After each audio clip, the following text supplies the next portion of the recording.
You mentioned the podcast is about telling stories. That's at its core too. Just part of every video we shoot is a short story, and it's just how do you tell that story and the best way to tell it. So, welcome to Beyond the Bulldog, presented by Mack Trucks.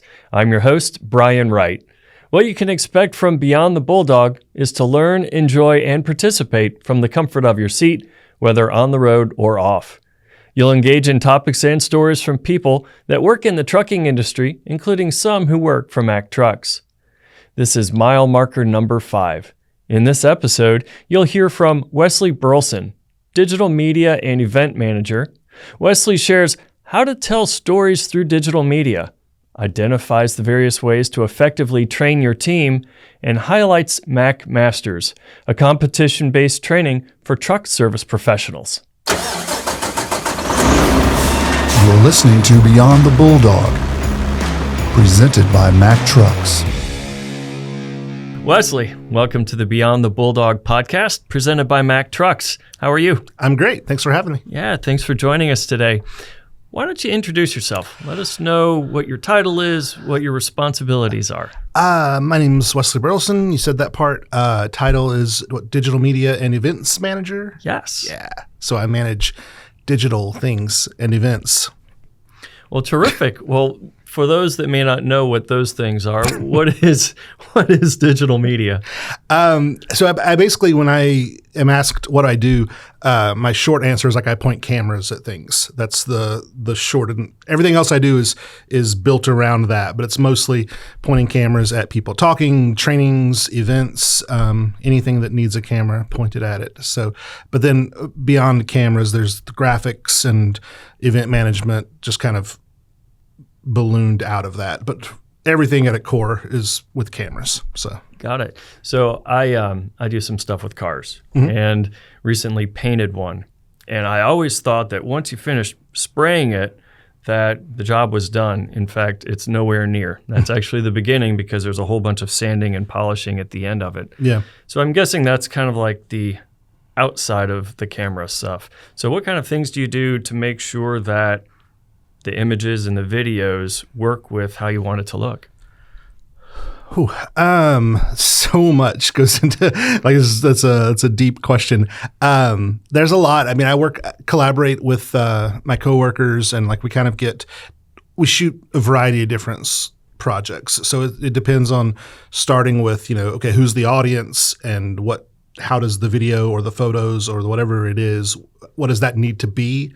And then it's just working backwards from there. So it's okay, well, we need a shot of the truck. We need a shot of this person talking about the truck. We need a shot around the truck. And then it's just filling in all those holes of where do we park the truck? What truck do we use? Who's talking about it? Who's the right person to talk about it? Can they talk on camera? Not everybody, as you're seeing, is great at that.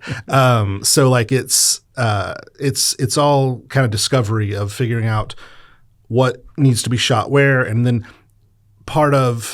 I have such a imposter syndrome issue of saying I have talent, but I guess if I have talent, it is in knowing what I want the end product to look like and then being able to kind of piece that together in my head. So I'm lucky I get to shoot and edit a lot of my same stuff. So I'm literally, as I'm shooting it, I'm cutting it in my head of okay, right. I know I've got that shot, so now I just need this piece that'll match to that, and this will match to that. And so you mentioned the podcast is about telling stories. That's at its core too. Just part of every video we shoot is a short story, and it's just how do you tell that story and the best way to tell it. So how long have you been with Mack and Volvo? Since 2012. Wow. Yeah. Well, that's good. Right? I just did the Pioneer training, and part of I was one of the presenters in the safety station.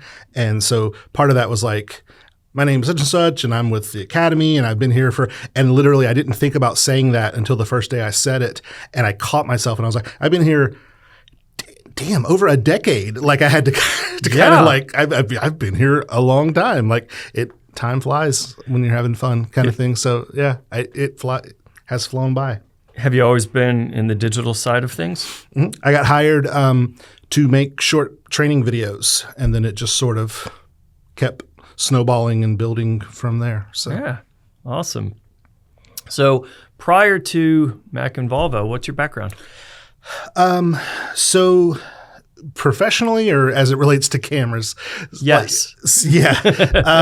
So when I was a kid, I had my dad had the on the shoulder like VHS tape recorder, and my entire childhood was spent making horror films with my brother, running around and like editing, literally like as 8 years old, and figuring out, okay, well, we'll swing a bat at your head and you have to wear this mask so that we can take the boxing bag thing that hangs down and pretend that's your head in the cut. So when we cut and you see that fly off, it looks like we knocked your head off. And my parents coming home and finding like ketchup splattered on the walls and a masked boxing bag like laying on the ground. Like, what are y'all doing? Like, did you name it? No, it was just a severed head for that one short shoot. But no, like we made a ton of short films, and like they were all horror films, and but like a bunch of short movies like that. And then when my older brother wasn't around to shoot with me, I would do stop motion G.I. Joe action movies. So like I literally on an old camera rig would like record for half a second, stop, move the leg a little, record for half a second, stop, move. And like that was how I spent my summers, like just making videos and stuff like that. So I grew up always loving that and being still obsessed with films and going to the movies and watching movies. And I didn't really know the path coming out of like college to get like film school. So I just had like a general arts degree and like, that sort of stuff. But I always was messing with it on the side. And like my father is super into genealogy.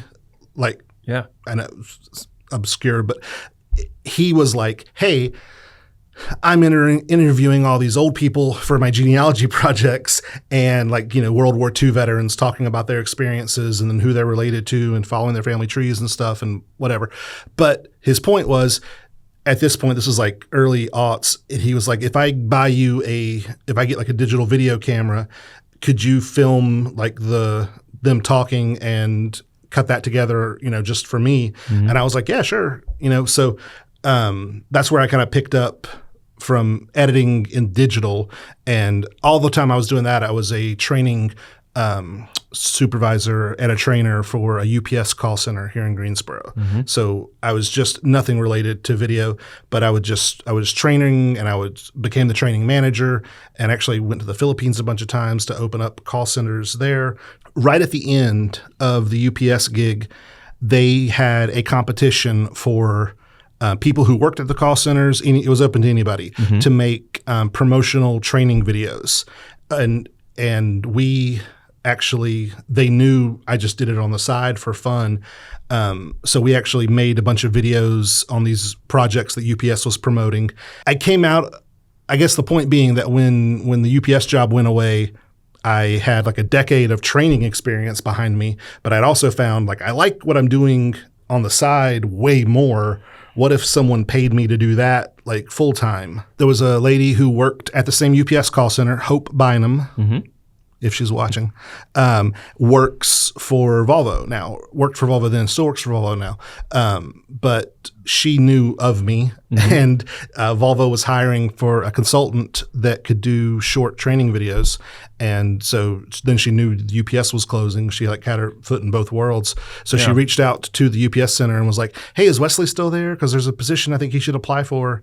And I knew nothing about trucks. I literally grew up thinking that every truck was a Mack truck. Like I thought 18-wheelers were. By the way, that's true. Were all called Mack. Yeah, they were all Mack trucks because it was like hit by a Mack truck. You have that whole Kleenex brand thing going, right? Yeah. So I really had no knowledge of trucking prior to coming in, but I knew how to shoot videos. So yeah, 2012 started and came in, and very cool. This year, Mack Trucks celebrates its 125th anniversary and the release of our new flagship truck, Mack Pioneer. To commemorate these historic milestones, Mack Shop has released limited edition apparel and accessories. From shirts and hats to coffee mugs and bags, Mack Shop has lots of ways for you to show off your love of this iconic American brand. And right now, podcast listeners can save 20% off selected items just by using the code MACPODCAST. One word, no spaces. Just go to MackShop.com for all the latest Mack styles and make sure to use the code MackPodcast to get 20% off. We are here with Wesley Burleson. He's the digital media and events manager with Mack and Volvo. So you're in the training and development world. Yes. As we just heard, you kind of went from training to digital media, and now you're back under that umbrella. So how do you try to capture these training videos to make sure that whoever's learning gets the most out of them? Try to make it as engaging and simple as possible, I think. I think it's easy to just want to put everything that you know into the video, and like you work with subject matter experts who know just a staggering amount of information. And it's always just coming back to the core of who's the audience of the video and what's the objective of the video, and not letting the scope get, blown out of proportion, because it can very easily. There's just so much that kind of goes into what kind of video to shoot, who to shoot it with, and like it's all trial and error. Like it's all, we've done it every single way. Like you think, talking about just a repair video, right? Like, because I've learned stuff over the years. I know truck terminology, and I know like some injectors, and like I know like some components of the truck now way more than I ever did. But I'm not going to try to talk super technical. But so you're shooting like a repair video, and in your mind you're like, okay, you get someone who knows how to do the repair video, and then you just film them do it. But that is like the furthest thing from how you actually can film it, because that person knows how to do it. It doesn't mean they know how to narrate themselves doing it. And then as soon as they actually start doing it, the first thing they're going to do is turn their back to the camera and start working on little pieces, and the camera's not seeing that. So it's like, okay, well, no, you need to tell us what you're about to do. Let me figure out where to put the camera so that people can see what your hands are actually doing, and how do you marry that together. And the way we found, first and foremost, was like the best person in the world at like doing the procedure doesn't mean they can narrate it perfectly to camera while doing it. Like you have to break it down into sections. So we get that person, and we don't worry about recording them doing voiceover at that point at all. We just say, do the procedure. So they're literally using Impact Tech Tool. They're going through doing the procedure and telling us each time, annoyingly so, all my technicians that help me can attest to how annoying it is, but I'll be like, okay, what do you do next? And then they'll do it. And I'll be like, okay, well, cool. But now you got to do it again, because I wasn't filming. I was just asking, what are you? Are you? So they do things 2 or 3 times for us to get different angles, different coverage. And then we go back and we piece that together. And then the last thing we do is write the script over top of it, have another voiceover recorded either by them or by, voiceover talent, and then lay that voiceover on top of it. But that way, you're hearing the right thing at the right time, and the shots are lined up to where you see what the hands are doing and what's important. Like that's the best way we've found. Clearly, technology has changed quite a bit, if we want to use COVID as a marker, before and after, but there continues to be that evolution. So doing what you do prior to COVID has changed a lot, especially when everybody was essentially sent home and had to learn a different way. So talk a little bit about that and how it's changed for you. When the whole COVID thing happened, there was like that December, January where we're like, oh, this is weird. These news stories like just won't go away. And then all of a sudden they were like, hey, they're canceling like the NBA playoffs or something. And everybody's like, stay at home. And we're like, oh, all right. My VP, Steve Parkins, like immediately, like I feel like the first day there was a COVID cough was like, we need to start streaming. Everything is going to go to streaming. You need to learn what streaming is. And at the time we were like on Skype, like at Volvo, like using the platform. And we were like, okay, well, yeah, fundamentally it involves a camera. So how hard could it be, right? But it goes into, there was so much more of, he had the vision of, we're not going to be able to train classes. We're not going to be able to deliver information the same way we've been delivering it. So it's going to go remote. Like before anyone else had that understanding of what remote was going to look like for the next year and a half. He had us on like, what cameras do we need? How does streaming work? Where can we set up a space to stream? So we jumped into that head first. And again, talk about like trial and error and baptism by fire. The same way we started with training videos, learning how to do them by doing them. It was the same thing of just learning how to stream by stream. Yeah, we had the same. We do a live tour. And initially it was just going to be here's where the truck is. This is what it does. You should consider one.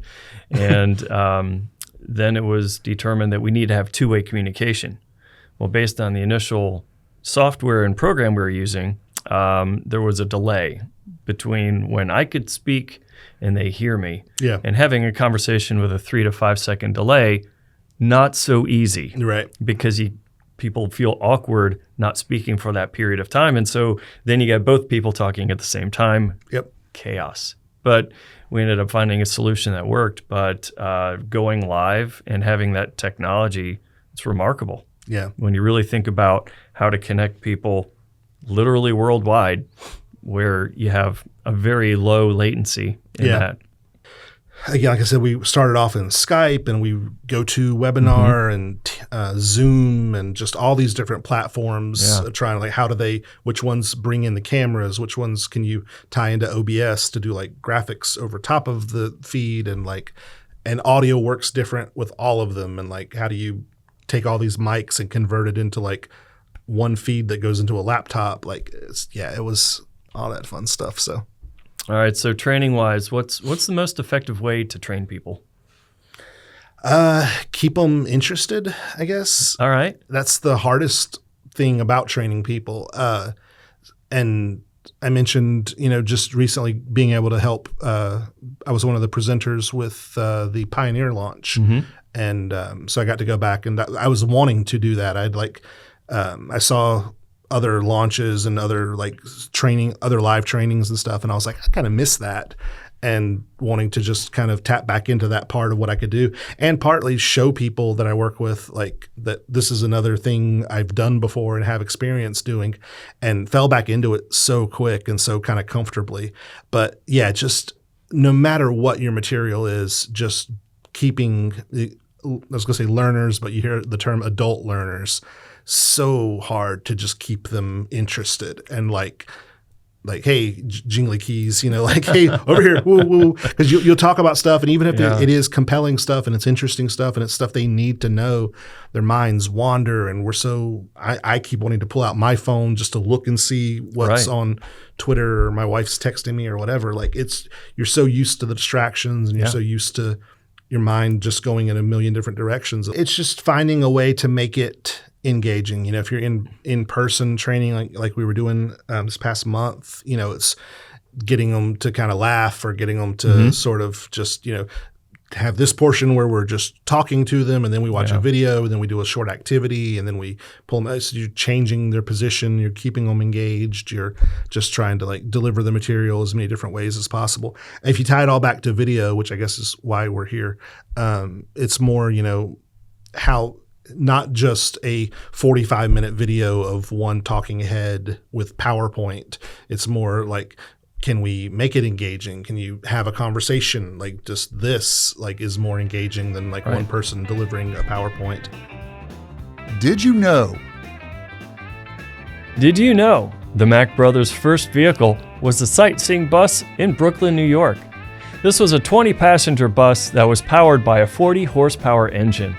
This first bus was built in 1900, was in service for 8 years, and racked up 1 million miles.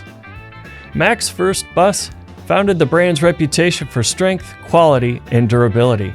Soon after, Mack Trucks manufactured their first truck in 1905 in Allentown, Pennsylvania. The rest is history. This has been Did You Know? We are here with Wesley Burleson. He's the digital media and events manager with Mack and Volvo. Nailed it. Let's talk about competition. So let me start with this question. Yeah. How does competition influence training? Primarily, when we talk about competition, we're talking about Mack Masters. And our big sell to the dealerships to the managers is that if your participants and your employees take part in Mack Masters, whether they realize it or not, they're being trained. They're doing these theoretical online questionnaires, and those questions designed and developed by people way smarter than me are geared towards most common cases or most seen issues on trucks that are in dealerships right now. So we take those issues and we design questions around those topics. So when they get together as a team and they go in and they're answering those questions, they're being reminded, they're being made aware of like, these are issues that are being present right now. This is where you go to find this answer. This is the way this is the way you do this on this repair.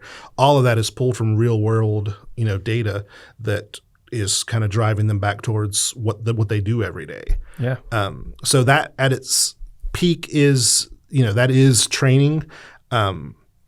The teams that kind of advance from those theoretical rounds to the live hands-on competition that we do in Allentown, that's just, again, more training. It's hands-on training, and it's, there is the competition element of, can you do this in this amount of time? Right. Those stations, those competition scenarios are designed around the issues that we're facing in the shop, in real time. So it's all training and hopefully making them better at what they do. Yeah. And I say hopefully, but we have, statistical data of the performance of the dealerships and a ton of testimonial of the participants that have gone through Mack Masters saying they come out, they know where to find things more, they are more comfortable relying on their team members, they're more comfortable just doing their job day to day. They can absolutely tell a difference pre and post these competitions. So competition helps keep people focused and pay attention to the training, right?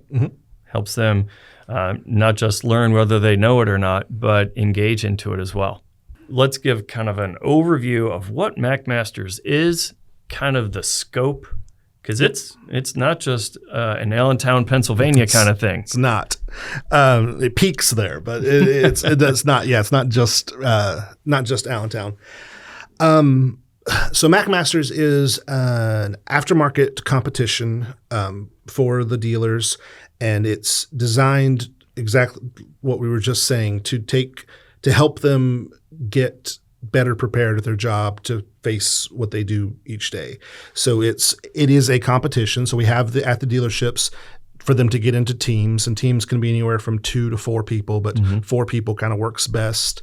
They divide up into teams, and then they register, and then they take these online assessments that are questions. They have to go in and research and look for the answers and do that work.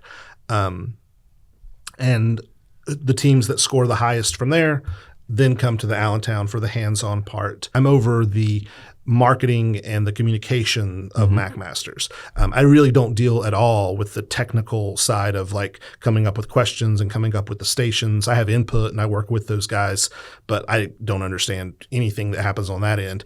My thing is how do we market it? How do we draw attention to it? And then when we get to the competition, what hotel do we stay at, and where do we stay, and what do we do when we're not competing and all that sort of stuff. It's a worldwide competition. I started in 2012. The first Mack Masters was 2014, and it was literally United States and Canada, and we brought 5 teams to the finals. So there were 4 teams from the U.S., 1 team from Canada, and they came to the finals in Allentown and competed, and it was a whole thing. We kind of grew from there. Each time we've done another iteration, we've grown and invited more people to come. So we've included Mexico, South America now, and then most recently we've Australia, and the current iteration that's happening right now actually includes New Zealand as well. So we just continue to kind of branch out anywhere that Mack has a market. We've invited them to come participate and gotten good enthusiasm.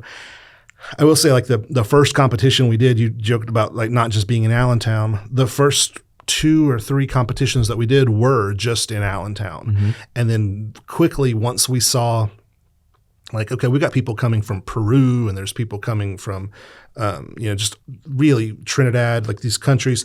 And in talking to them, realized like a lot of them were saying this may be the only time they ever come to the United States. Like a lot of them just don't travel. They got visas to participate in Mack Masters when they found out they qualified for the finals.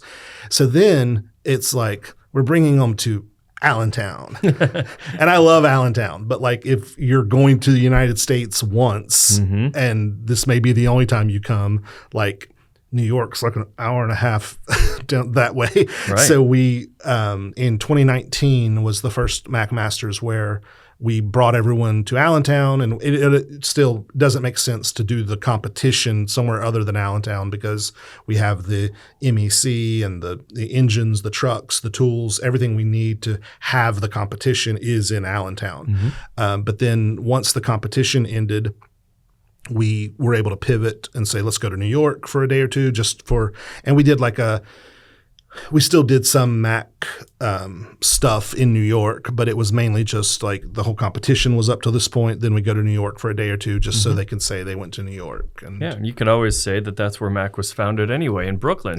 it was 100% part of the history and the heritage. We did a scavenger hunt with them where they broke up into groups and like got to wander around the area. But it was like part of the scavenger hunt, like getting points was finding Mack trucks that were working and different locations where Mack had like, to that history of Mack in Brooklyn and around New York. Like we tied all of that into their activities and stuff. So it made sense beyond just trying to get them to New York to say they'd been to New York. Yeah. Well, good. You mentioned there are teams, usually 2 to 4 people. Are they all mechanics or is it different roles within a dealership? So everyone by default falls back to technicians as kind of the main, because that's what you think of Mack Masters. You think of the turning wrenches and working on it, but it's not. It's not just based around technicians. That is the largest group of job roles in our participants. But we also have parts, and then we have service / warranty. So you think of like service advisors, service writers that check the customers in when they come in and do some preliminary diagnosis and then get them turned over to a technician in a bay. We involve them. We involve, like that parts and warranty, the people that are handling the claims, they have parts of it. And then parts people as well, finding the right part, where to find that. It's a whole other system of how to manage where to find parts and the right part. So the questions and the scenarios and everything we do has parts and service and all those other things sprinkled in. But I'd say probably, 60, 70% of it still falls back to just engine repair and transmissions and, all the technical stuff. Talking about, communicating and keeping people's attention or getting their attention up front kind of leads to my favorite thing that I've been able to do with Mack Masters, which is how do you get attention of the people that are supposed to participate in that, and how do you how do you get their attention and how do you convince them to participate? Well, like marketing is marketing, right? Like you have pictures of the truck, and then when you talk about an event like Mack Masters, we did 3 cycles of Mack Masters where the promotional materials were photos of like ladies and guys working on trucks, and that was it. And we kept trying to how can we convey it different and make it, attention getting. And the first thing I get a lot of credit from my coworkers for just being like super creative. And I'm like, no, I'm just into the stuff I'm into and I know how to like make that work. So like I grew up a big comic books fan.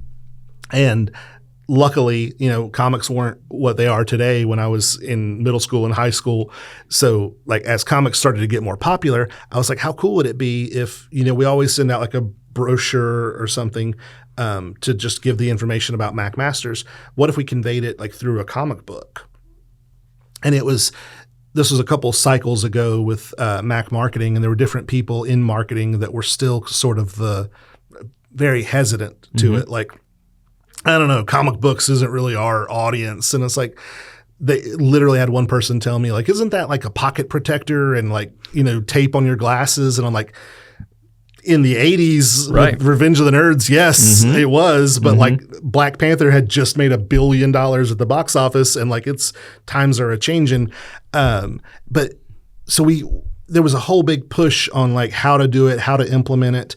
And my core thought was, it would just be a cool way to show these job roles in more of a heroic, not in a cape and with Thor's hammer.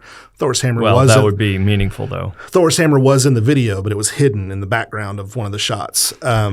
We had fun with it, and we drew it. I wouldn't say we drew it. We hired a comic book artist to draw, very realistic or very, not over the top, not exaggerated, but just draw this comic book story of this team getting together for Mack Masters and going to the finals and winning, and like how it made them a better team and blah blah blah blah blah. But it was awesome, and it was cool too because it's like you don't think about how specific some things are to like your industry or it's what you do day to day, and it was hilarious when we brought in a comic book artist and we gave him the rough outline of the story and the script and what we had. And then he came back and he was like, how do I draw any of this? What are you talking about? And we're like, yeah, I guess if you don't know, if you're not in a shop and you're not used to like how the hood opens on a truck and how the guy would get in to access the image or to access the engine, that does seem kind of weird. So what was funny was he had no frame of reference, because like you think about like a normal comic book story is like robbers rob a bank and the cops chase them and there's a shootout. It's like, okay, I know how to visualize and draw all of that, but we're like, no, when he's changing a valve on an engine and it's this anthem and it's this, how do you access this and where's this, they had no clue. So we literally had to go out. I went out with the camera to a shop and just took pictures of like, okay, this is the establishing shot of the dealership. And then when they're working, if they were working on the issue that they say they're working on in the comic book, he would be at this part of the engine working. Here's a wide shot of that. Here's a close up of what his hands would be doing. So like we had to like storyboard it with images for the artist to have something to draw from. So, and it was cool. Like I should have brought it with me, but we have like the actual comic books. We had them made like to scale of the comic book. And we sent them out to dealerships, and I even like convinced my boss to like, no, we need to pay to have them put in like the Mylar bags, like the plastic bags with the cardboard backing, so they just seem premium when you pick them up and like they're protected. And it worked. Like we had a lot of enthusiasm and a lot of like excitement of people that, fundamentally the competition is the same competition, but it's just how do you convey that message of what the competition is in an engaging way. And then they were like, okay, well, what's the next one? And I was like, what am I into that's even less marketable or less socially cool than comic books? Professional wrestling. Yes. So I was like, yeah, let's do this whole thing about pro wrestling. But I swear to God, it did not start with me being into pro wrestling and then saying, how do I make pro wrestling fit on a Mack Masters? It started at a Mack Masters competition. So you bring all the teams in, right? And the way it's been done in Mack Masters and the way it still is done in other OEMs competitions is everyone just competes in silos. So they have these sections of a facility blocked off, and the teams just go through each section, and they don't know how they did. They walk out of the session saying like, I hope I did good. And then a day or two later, they all go to a fancy dinner and the winner is just announced. And I'm like, got it. Okay, that's how that's done. Cool. So in 2017 or 2019, one of the stations was around just getting the horn to work. Like there was a short in the wiring and the horn wouldn't function. So they had to rewire it. And just a fun aside was that when they got it fixed, you actually heard the horn went off. And when you're doing a competition and you're like, everybody stops like when the horn goes off. And all morning, no team had completed it. Like they had gone through and done the station, but they hadn't got to the point where the horn went off. So it was like late in the afternoon. And I remember it was the team from Hermosillo, Mexico was the team that was in there at that station going through. And with like 2 or 3 minutes left of the station, the horn all of a sudden went off. And everybody kind of stopped and we were like, oh, cool. Somebody, they got the horn station. But what I didn't expect was teams that had already gone through the station that were in their working on their own station in these other little silos stopped and applauded. And I was like, that was cool. Mm-hmm. Like, because they knew what that meant, that like someone had figured it out. And that one idea, we went to dinner that night and talking to the technical guys that create the stations and do all that. I was like, could we do that? Could it, once we whittle it down from 10 or 15 or however many teams are there to like our top 4 or our top whatever, could they be introduced and be given a project to solve, or we have to have 2 trucks or 2 engines or 2 transmissions or whatever, but both be given the same task, and they have this much time to complete it. And when they complete it, there's something that they completed it. The truck starts, or the horn goes off, or the lights turn on, or something happens. And then it's literally just a race to see which one can do it fast, do it first.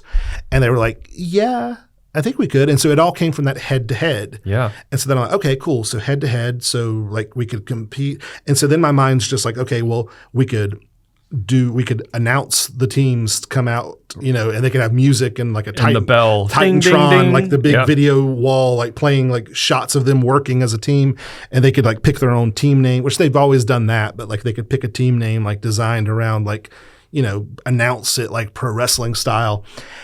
And it just kept building. And I thought of like, we could tie it around boxing, or we could tie it around like UFC, but it's like those are in the abstract much more violent than everybody kind of knows. Wrestling's not really violent. Boxing and UFC, there's a lot of concussions and a lot of like, gnarly blood stuff going on that like it's hard to market.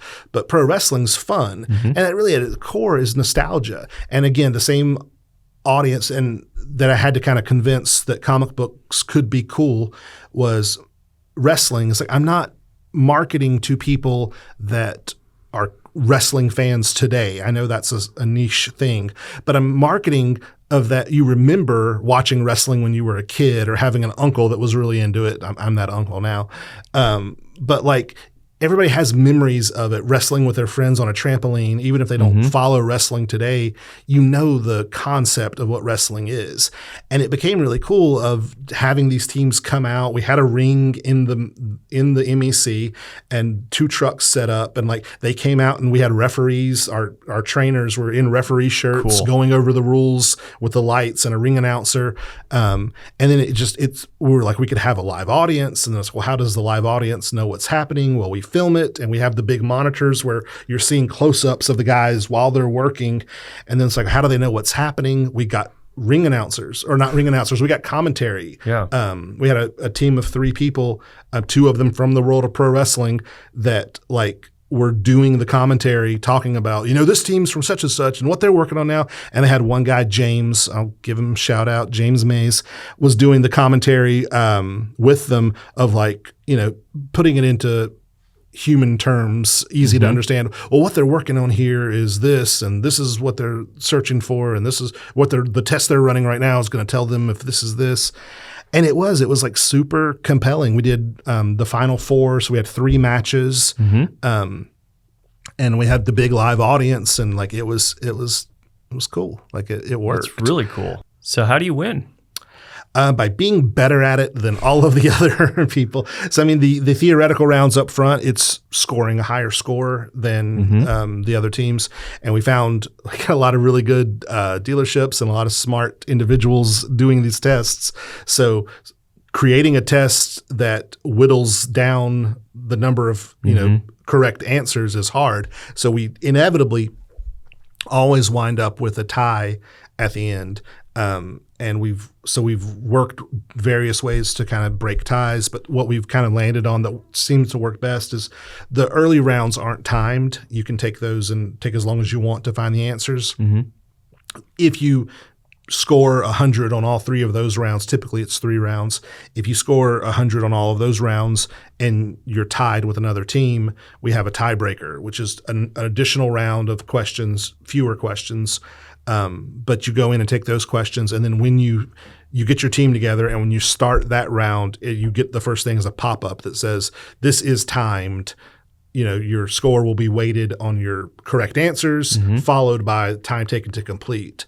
So at that point, it's adding a different element of yes, go in and take the questions, but know that your time is also going to be factored in. So you have got people going in and trying to rush, to get it done.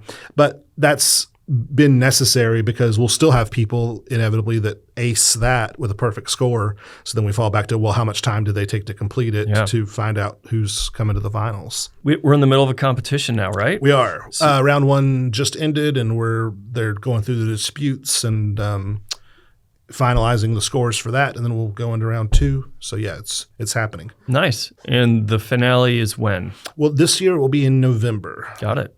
So the schedule's always kind of shifting a little bit, but we were October last cycle, and this time we're pushed into November. How can people follow along? General public, we have social media with Mack and Mack Masters. We really don't start broadcasting a ton to the general public until we know, like, okay, these are our teams. They're coming to the finals, and then when they're at the finals, we try to update. Here's photos and videos of stuff happening, and then with the live stream element, and that's a whole other probably on your list of things for us to talk about. But like when we started doing it from siloed stations where the teams competed to head-to-head competition of competing at the same time as another team, then it became much more promotable of like, oh, we need to live stream this. People want to know in real time what's happening. And we had, we did that live. The head-to-head live was just this last competition was the first time we introduced that element. And yeah, the live stream was a big success. We had tons of people, way more people watching than I had anticipated. And then after the fact, asking for the video and trying to go back and watch it and all that. What other competitions or events do you participate in with your current role? So Mack Masters is the big one. And then there are other elements of Mack that we've done. We did a service advisor competition, service lane MVP, where it was about how to check in a customer, that service lane job role that I talked about. We ran that with the Uptime event. And then there's also a sales competition where it's called Walk the Bulldog. Yeah. And it's for salespeople to we give them a customer scenario created of this is the customer, this is what they haul, this is the routes they tend to take, this is who they're currently using, like a competitor truck, of who they currently use. And then the salesperson takes that information and develops a sales pitch basically for why the Mack Anthem or the Mack Pioneer or whatever it is would be what they should be using. And then they actually record themselves or have someone record them doing a walk around, which I know you're familiar with, of how this is the truck and this is what it does. Yeah. And then what we're looking for in the grading and the criteria is the customization or the making it specific to that customer. Yeah.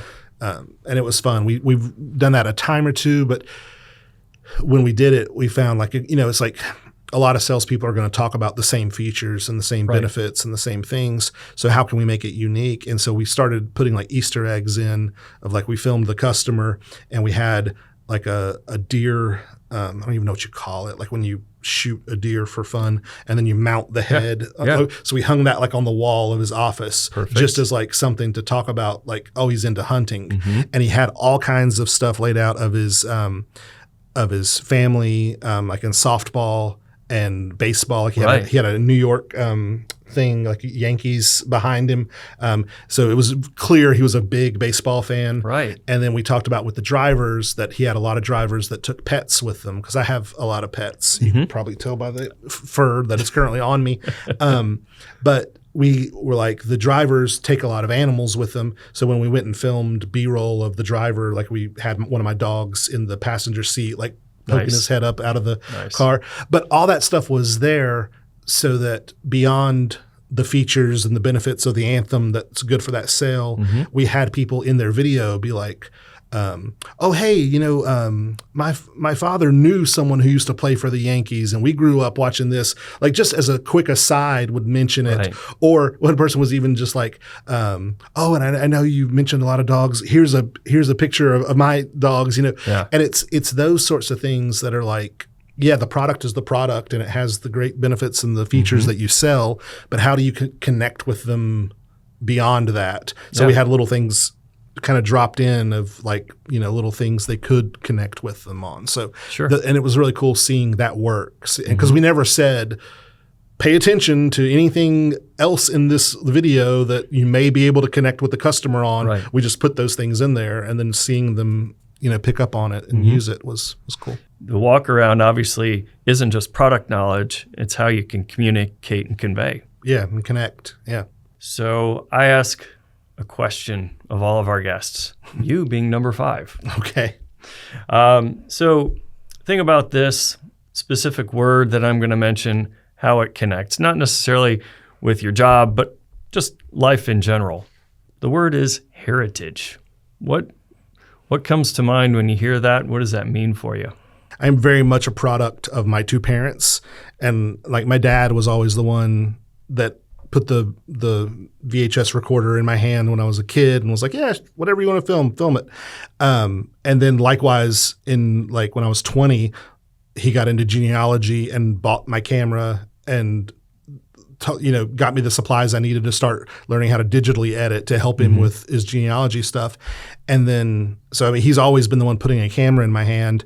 And my mom was always super into telling stories. I would be a little kid before I was filming my G.I. Joes. I would like tell her these stories of the G.I. Joes or the wrestling or the horror movie or whatever, and she would type them out. So I would have like the stories I could like read and take with me. She was really big into painting and drawing, and that's where I always did that stuff with her.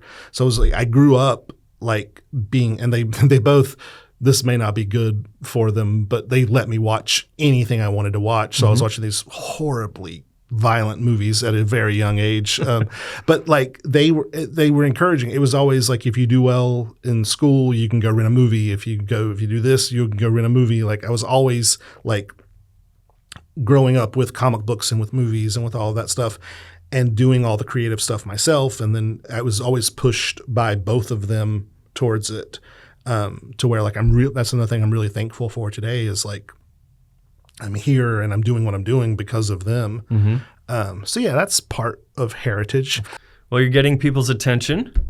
So that translates into competition. That translates into training. Thank you so much for joining us today. Thank you for having me. Appreciate it. Thanks for listening. Don't forget to like and subscribe and make sure to follow the Bulldog.